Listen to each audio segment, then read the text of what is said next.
of the State of Michigan versus Benjamin Macario Martinez, 237407 ST, 226707 ST, and 162435 FY. Concerning the matters then we were set over from last time, Mr. Downing, in regard to the underlying matters that are left open, has there been any progress? Your Honor, an offer, I believe, was extended to Mr. Martinez by letter dated June 8th, while he's been incarcerated in the jail.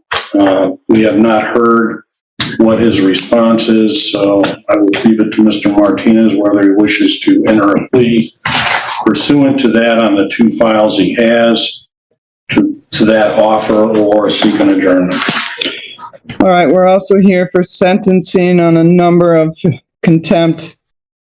So in regard to the two open charges, Mr. Martinez, and your proceeding here today in general, are you choosing to proceed without a lawyer here today? Yes, I am, Your Honor. Well, that was his first mistake. And as you're about to see, he wants to represent himself, while repeatedly complaining about how disadvantaged he is for representing himself. Concerning the two files that remain open, 6707 and 7407, Ms. Cass apparently sent you another offer after we had court last time. Mr. Martinez, I have no idea what that offer is. The court is not part of any plea bargaining. You have both of these cases here. What is your position in respect to whatever they sent you? I would like to file a motion to have charges all dismissed due to the Speedy Trial Act. And also, I didn't get, last time we were in court, I expressed to the court that I wasn't able to have reasonable time or inadequate law books. They're old. I only got an hour and a half. What exactly does he expect? For the court to give him 8 years to go get a law degree? Yes, the Constitution gives you the right to represent yourself, but it also gives you the right to do a bunch of things you really shouldn't. Having a right doesn't mean you're smart for using it. For an hour and a half of studying, so out of my freedom of speech and the rules of professional conduct, I'd like to read my motions. All right, go right ahead.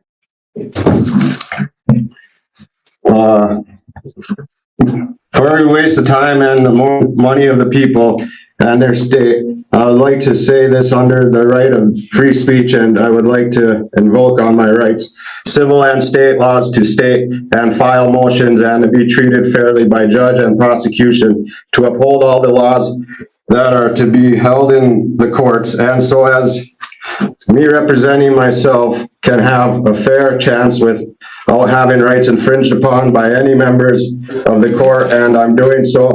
I'd like to file a motion to have all charges dismissed upon my rights being infringed and violated. Due to these reasons, rights to speedy trial and to have adequate time to with representing myself, and in doing so, these are my civil rights and need to be enforced and protected.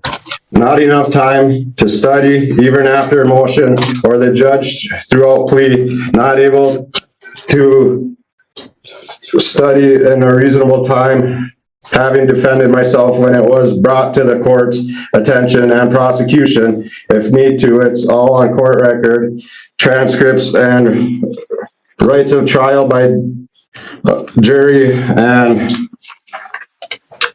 adequate time to have my own witnesses. Do you see the contradiction yet?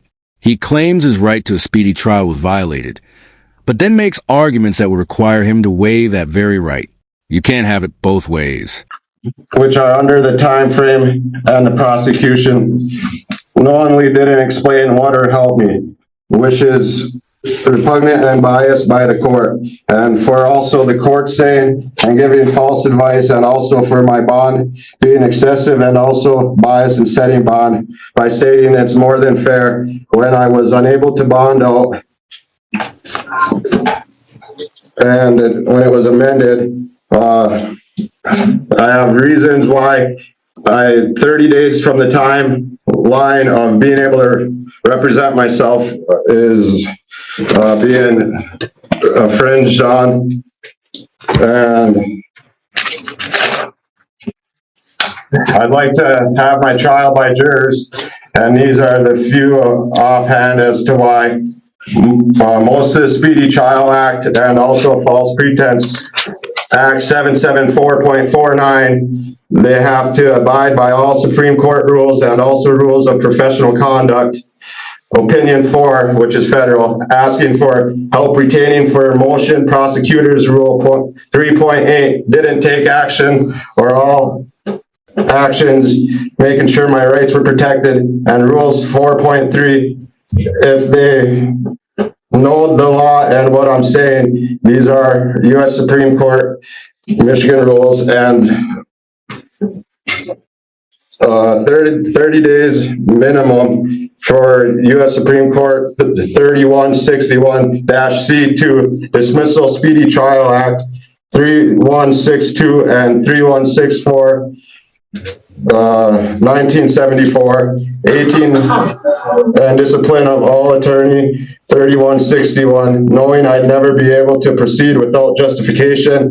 Rules 3.2, repugnant or imprudent, prejudicing, impartial trial, miscarriage, also People versus Lehman, stating that I shouldn't be in jail or in prison for fines when able to prove I was unable to meet the court's obligations. And I was also in jail during the time of the one failure to appear. Oh my God, it never ends. First, he demands a speedy trial. He gets it.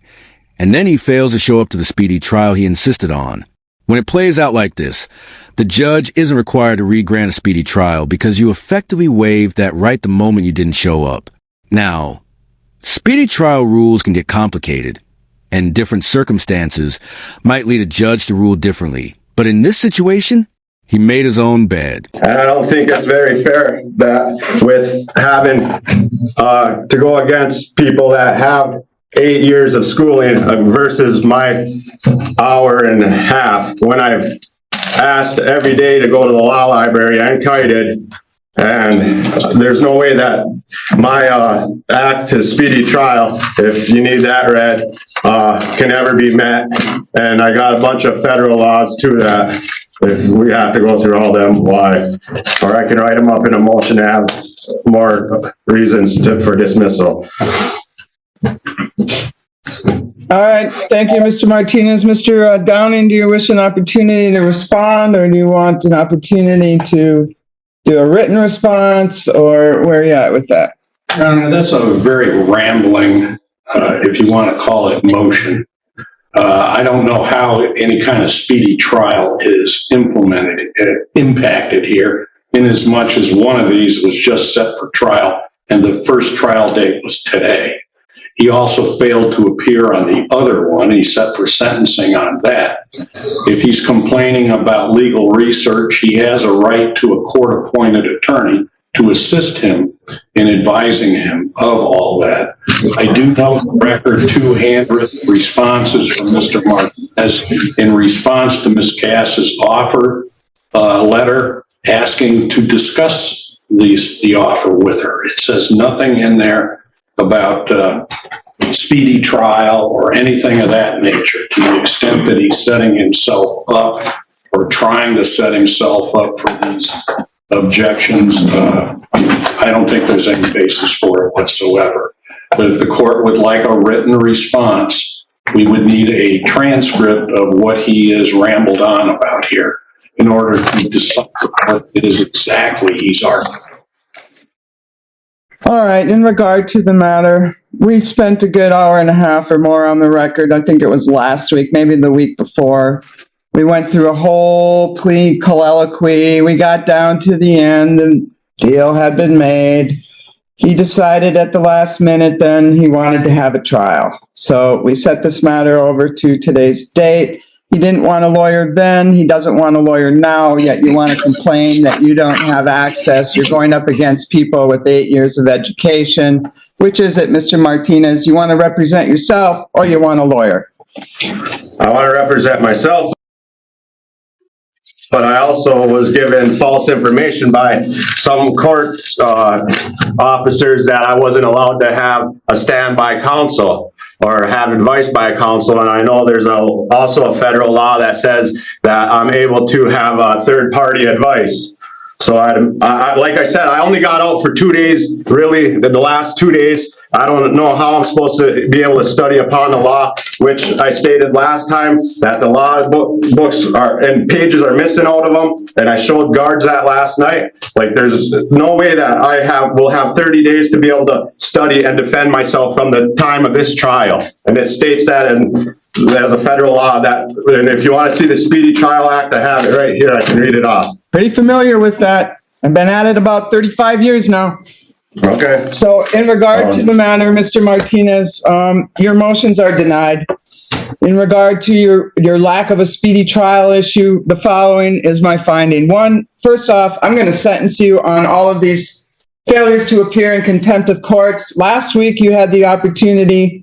I dismissed and purged 2 of them. If you pled on 2 of them, we got through the whole plea colloquy on that, and you didn't want that either. So then we went through the hearings, and I found you guilty of 4 contempts because you failed to appear 3 times and you haven't paid. We're looking at a 2016 case that you still haven't paid on. So this is my sentence. You want to say anything in respect to your failures to appear sentencing before I impose sentence?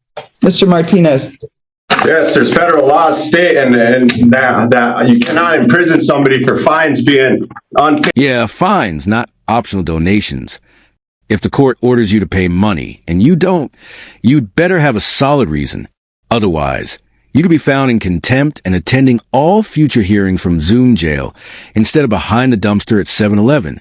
And I already told you that I can prove that I wasn't there. You guys know the law. You're supposed to uphold it on both sides. I know that. Well, I made my findings. You are able to appeal anything you wish. You gave me bogus information. You're not supposed to give me legal information. That's not you're not supposed to do that. The only thing you can tell me is I can go by representation or I'm allowed to have an attorney. You gave me bogus laws to look up and information, and you were biased. So there's another reason. Well, Mr. Martinez, your objections are noted for the record and preserved. In regard to the matter on the failure to appear and failure to pay in 162435 FY, I'm imposing 45 days in jail, 23 days of credit on both counts. In respect to 226707 ST, 2 failures to appear, 45 days in jail, credit for 23 days concurrently with the other case. In regard to your outstanding cases, the 237407 ST, we will set that for trial on July 10th. That'll be an all-day trial. That one will come first. And we will set the 226707 ST trial for just for a call that day. But we're going to try the newer one first. The older one, he's already failed to appear on it twice. I'm making the following findings in respect concerning Michigan Court Rule 6.004, speedy trial. In regard to the matter concerning Mr. Martinez, bond is set at 1,000 personal recognizance. Actually, it's set at 1,000 personal recognizance in 237407 ST. I don't think I'm going to set that one first then. In regard to the 226707, he has a bond on the failures to appear. He's already been sentenced on those. He's serving time on them now. The underlying bond on the driving charge is, can you pull it up on JIS, please? Bond for the failures for the underlying is 2,500, cash should be 10%. All right, we'll set that one for trial first then. Which one? The 226707 ST. The newer one has a PR bond on it. so there's no requirements for time on that. Okay, so there'll be a firm trial date on July 10th. 7/07. Yes, on July 10th. And concerning the matter then, in regard to the court rule, Mr. Martinez has been incarcerated since his arrest on May 25th on all of these matters that were outstanding. The trial is set for July the 10th, which is beyond 28 days.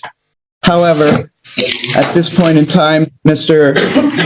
Martinez is, one, serving a sentence, two, has failed to appear numerous times in this trial previously, including several trial dates that were set timely. And the reason that it's not going to trial, for example, I gave him a timely trial date back on April 29th of 22 when he didn't do us the courtesy of bothering to come to court. So I am finding under the court rules there is good cause and clear and convincing evidence that's been demonstrated that he's likely to fail to appear for future proceedings should I give him a PR bond on this case. So for those reasons, I'm leaving the bond in place. We'll set a firm trial date for July 10th. We'll trail the new trial along. In other words, motion to dismiss denied. And if you change your mind about a lawyer in the meantime, Mr. Martinez, you can make the request to the district court clerk. She'll refer it to the Michigan Indigent Defense Commission. They'll decide whether you qualify. In the meantime, the sheriff has the purview of the resources over there. You're entitled to use the jail resources. The sheriff is the one that's going to decide what the time parameters are. I don't have any control over the sheriff. So you can complain, your record is set, you have made your record, it's all preserved here today. But in respect to the issue, if you really want to have some assistance and get some meaningful legal advice, I would suggest you apply for a lawyer instead of just complaining about it, but that might actually get you somewhere. So I don't know, Mr. Martinez, it's on you. In the meantime, an appeal to circuit court may be taken within 21 days from the date of your sentence, or as permitted pursuant to Michigan Court Rule 6.625B, if the sentence includes incarceration, and if you wish to file an appeal but are financially unable to do so, MIDC will appoint a lawyer for you if that request is made within 14 days after your sentencing. In regard to the issue of trial, I request for jury instructions and whatnot. The pretrial order was released. I sent out a pretrial order last year. Those 10 deadlines remain in place. Mr. Martinez, we'll see you for trial July the 10th. Yep. Anything changes in the meantime, you know what to do. Yes, the balance due remains outstanding. Payable commencing 30 days after his release from jail and every 30th day thereafter. And that's $100 a month on that outstanding 2016 case. All right, thanks to the jail. That'll be it on these files. All right, guys, that's the end of the video. Like I said, I'm currently in Prague traveling through Europe. Next stop is Bratislava, and after that, who knows?